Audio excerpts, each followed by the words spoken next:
はい、こんにちは。今日はね、グレネードハンマーやっていきたいと思います。はいどーん。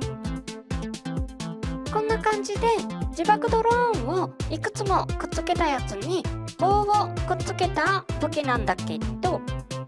まあとにかく行ってみましょう。前回ここの要塞の敵は一通り片付けちゃったので、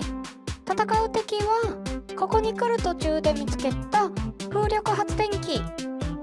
電気系統の部品ももう少し欲しかったので、あいつを潰しに行きます。ちなみにこのハンマーは自爆ドローンを18個くっつけてるんだけど、全部同じ方向に向けるとドローンの力に引っ張られてろくに持ち運びができないので、前向き9個後ろ向き9個でほぼ余計な動きをしないようにくっつけてます。まあこれはこれで純粋にドローンの重さを持ち運ぶ羽目になるので、そこそこ重たいんだけどねよし、目的地が見えてきました。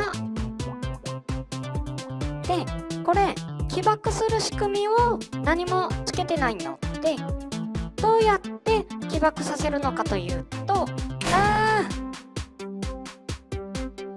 はい、今それをお見せしたわけなんだけど、石ころに引っかかって爆発してますね。自爆ドローンは破壊された時に爆発するってな特性を利用して、前回は刃物で切りつけてたんだけど、物のダメージは重量とスピードで上がるようになってて、このハンマーの重さとプレイヤーの移動速度があれば比較的簡単に壊れちゃうみたいですね。なので特に起爆する仕組みがなくても、こいつで思いっきり殴ればそこで爆発するってな算段です。プレイヤーにもダメージは入ってるんだけど、このくらい距離があればダメージは許容範囲ですね。よし、今度こそ無事に到着。ちょっとね、戦う前に電池と LED を回収しときましょうか。先に外しとかないと巻き添えで全部壊れそうなんでね。よし、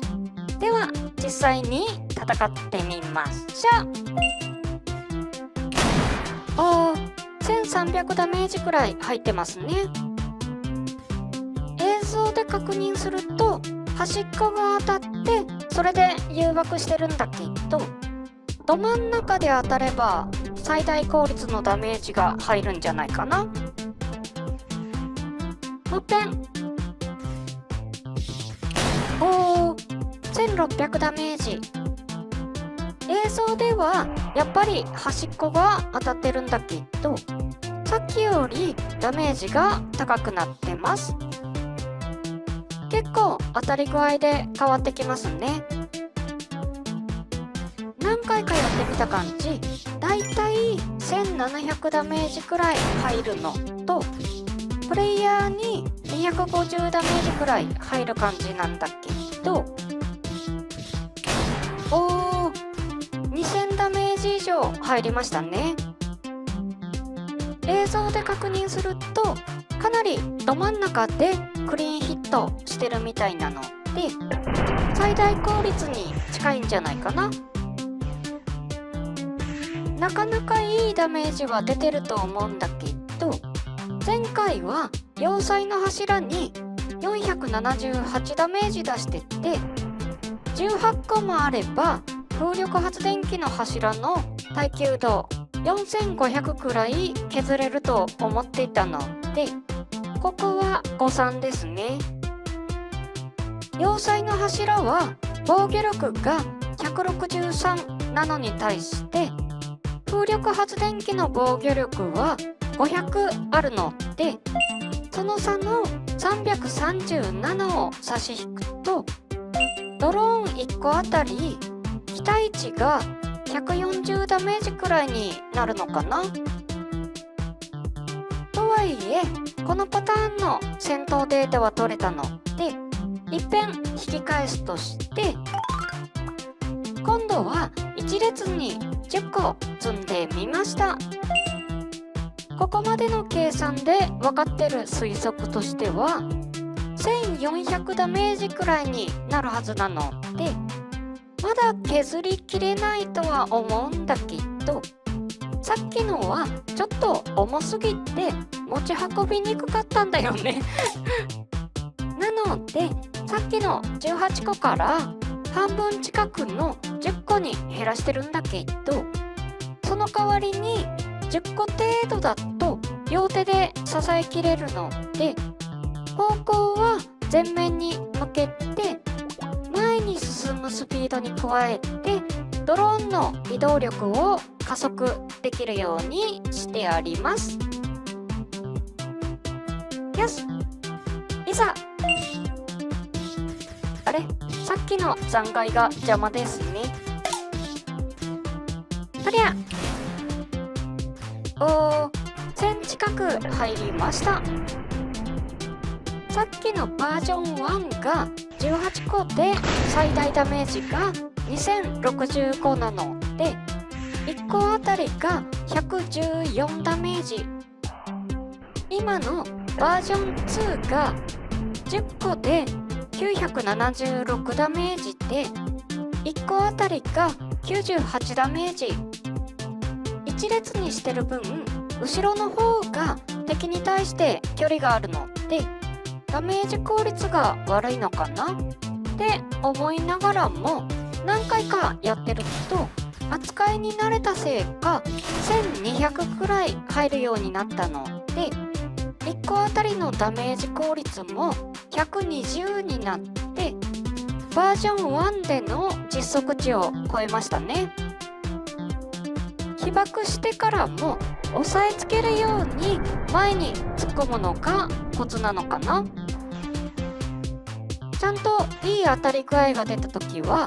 バージョン2の方が効率がいいみたいですね。よし、柱の耐久度が残り1237で、もうちょい当たり具合が良ければ倒せそうなので、もう一丁バージョン2と同じものを用意しました。これでもっぺん行ってみましょう。っていうかね、これ結構距離があるのでスポナー1個移動させてもよかったですねちなみに移動中に段差とか障害物に引っかかるとこうなりますよし、では再チャレンジ。うりゃ、惜しい。これも何回か試してって重りをつけたりすると突進のダメージが増えて吹き飛ばされる距離が減るので効率が上がるんじゃないかとも思ったんだけど、よくわかんないですねもしかしたらもっと重くすると効果があったかもしんないので検証不十分ではあるんだけど理屈は合ってそうですね。あとは横からぶつけた方が同時に接触するドローンの数が増えるので効率が上がるんじゃないかってのも試してみたんだけど、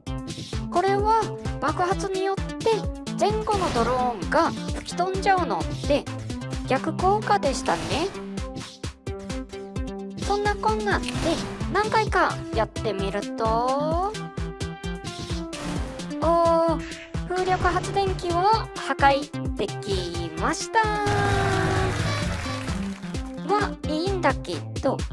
この後のこと考えてなかったので素手ですねビーム砲石で破壊できるかな。できないことはないけど、かなり時間がかかりますね。ちょっと歩けば以前使ってた格納庫があるので、なんか武器置いてたかな。鉄があるのであれでもいいんだけど、タングステンを使った武器がありました。こいつがあれば楽勝。ちなみにこういうロケットパンチみたいな武器を自爆ドローンで作ろうかとも思ったんだけど、片手に装備する武器だとどうしても距離が近くなって爆発しちゃいますね。よし、ビーム砲も破壊できたし、あとはモーターを回収して帰ろっかな。ということでグレネードハンマーやってみたわけなんだけど、いかがだったでしょうか。ざっくりまとめると、バージョン1は面積が大きい分命中率が高い代わりに当たりどころによるダメージの差が大きくって、バージョン2は面積が小さい分命中率が低いんだけど、軽い分取り回しがしやすいって感じなんだけど、この辺はこうつっつけがたいですね。実はね、実験段階でもう一つ試してたことがあって、いわゆるドローンロケットの実験だったんだけど、自爆ドローンはノーマルドローンより速いみたいなので、それで大ダメージが出るんじゃないかって思って試してみたんだけど、微妙に速いくらいでそこまで速くはないかな。これはプレイヤーの位置とか地形にも左右されるはずなので、現段階ではちょっと速いってくらいしか検証データが取れなかったんだけど、それよりもスピードが乗った状態で何かにぶつかると爆発するっていう現象に気づいたんだよね。なのでこれを使って裏にあるスポナーを破壊できるか試してみたんだけど、距離が遠いと狙った通りに進まないし、距離が近いとスピードが足りなくて爆発しないし、なおかつうまく爆発してもダメージが入らないんだよね。これはスポナーの防御力が1000あって、これを超えるほどのダメージが出せないことが原因じゃないかな。最終的には刃物をつけてドローンを増やすことでスポナーを倒すことはできたんだけど、これだと別に自爆ドローン使わんでいいよねって結論になっちゃうので、それで衝撃で壊れる現象を応用してグレネードハンマーとして実現した形ですね。こいつは組み立て方とか取り回し方とかを研究すればもっといい武器になるんじゃないかなって思ってるので、何かひらめいたら発展型を作っています。で、この島はもうほとんどの敵を倒しちゃったんだけど、もう若干資材が残ってるので、そいつを集めに行きたいということで、次回はトラックやっていきたいと思います。はい、じゃあ今日はこの辺でバイバーイ。